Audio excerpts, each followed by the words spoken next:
Bonjour et bienvenue dans Buzz 360, épisode 13. Aujourd'hui, nous avons un invité de marque en la personne de Dr Vigie, l'homme qui scrute Internet 24 heures sur 24 pour toute l'équipe de Buzz 360. Messieurs, bonjour. Bonjour. Bonjour. J'ai une patate, mais ils m'ont l'air un peu moumou. Bah ouais, c'est la dernière, ensuite on part en vacances, donc on... Moi, je suis concentré sur ma vidéo Instagram de 15 secondes. Bah, ok. Ah bien, on la verra à la fin alors.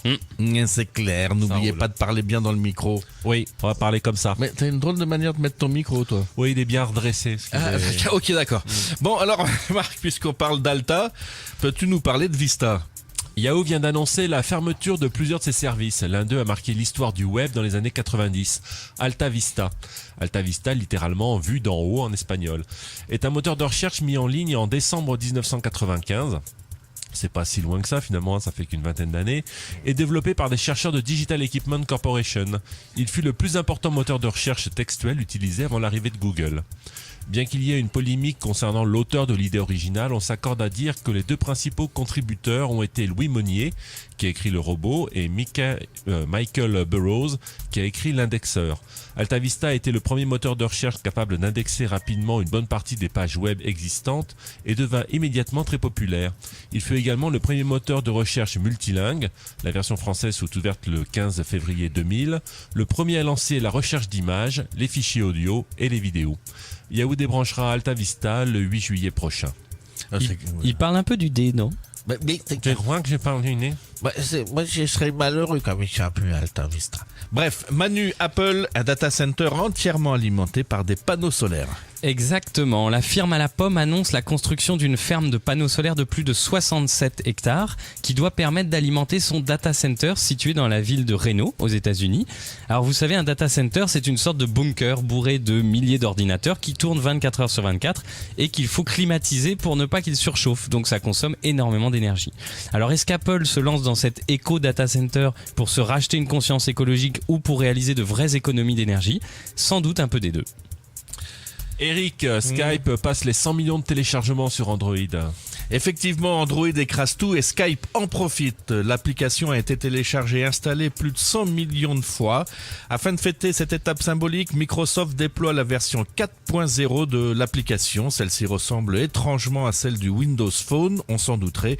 Ainsi, tout est rapidement à portée de doigt. Les dernières conversations évidemment, mais aussi les favoris et les contacts grâce à de nouvelles gestuelles.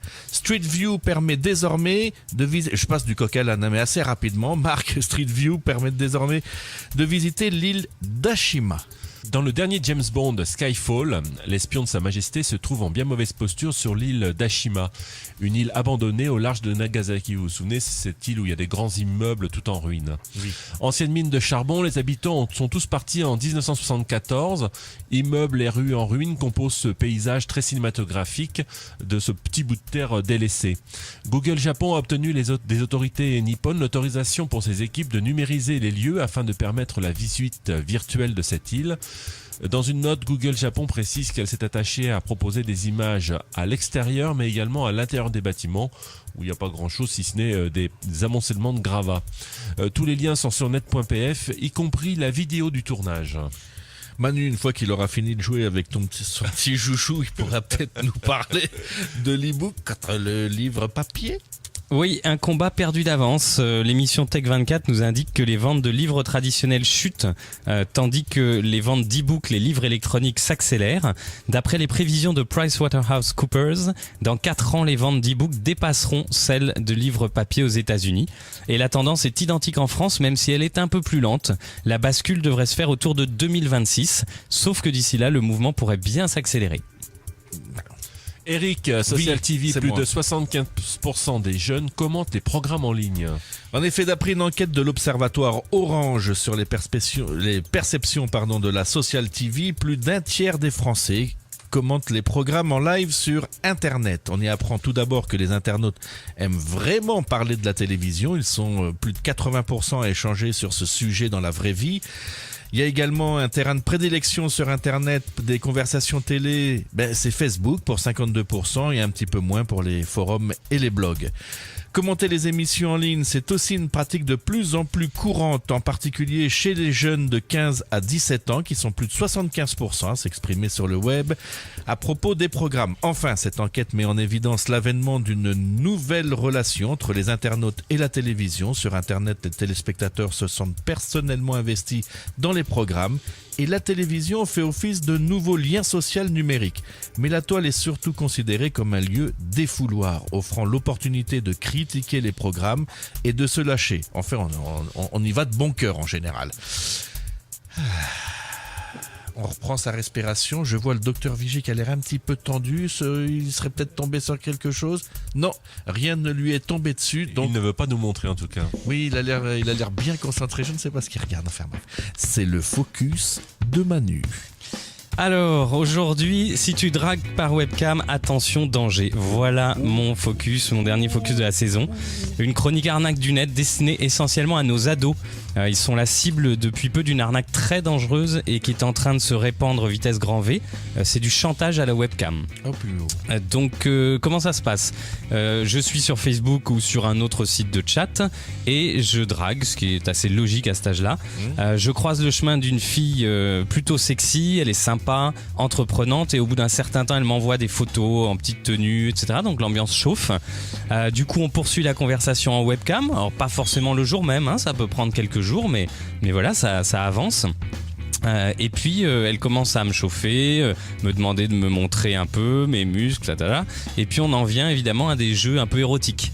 Donc le seul problème, c'est que la fille n'existe pas. À l'autre bout, il y a un gars dont le business est d'amadouer les ados pour enregistrer des séquences un peu hot et ensuite les faire chanter en menaçant de diffuser la vidéo sur internet. C'est pas cool. Alors ça n'arrive pas qu'aux autres. En Côte d'Ivoire notamment, il y a des organisations entières qui font ça 24 heures sur 24. Il y a des cybercafés qui sont quasiment dédiés à ça.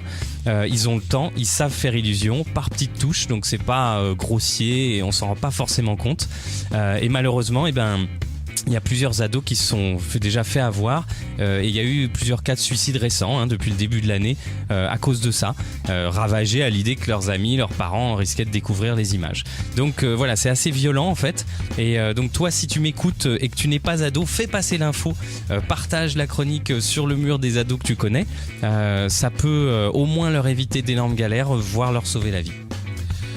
Bien, Merci Manu. c'était sympa. Et n'oubliez pas que vous pouvez retrouver l'ensemble de nos rubriques sur net.pf. On ne va pas pleurer puisqu'on sait qu'on se retrouve assez rapidement dans le courant, on va dire la deuxième moitié du mois d'août. Ouais, c'est ça, ouais. Une fois qu'on sera bien requinqué avec de nouvelles petites choses et une présence plus appuyée du docteur Vigie qui a pris ses quartiers. Mais on ne perd rien pour attendre. Je vous souhaite à tous d'excellentes vacances et Marc particulièrement puisqu'il prend son envol assez rapidement. Tout à fait. Manu, bonnes vacances à tous et à la rentrée. Ciao Manu. Salut, on va mettre en ligne donc le nouveau Instagram 15 secondes du dernier Buzz 360 de la saison. Cool. À buzzer sans modération. Super. Bonjour et bienvenue sur Buzz 360, épisode 13. Aujourd'hui, nous avons un invité de marque. C'est pas ruiné. Son petit chouchou. Le focus de Manu. Net.pf. Bonnes vacances à tous.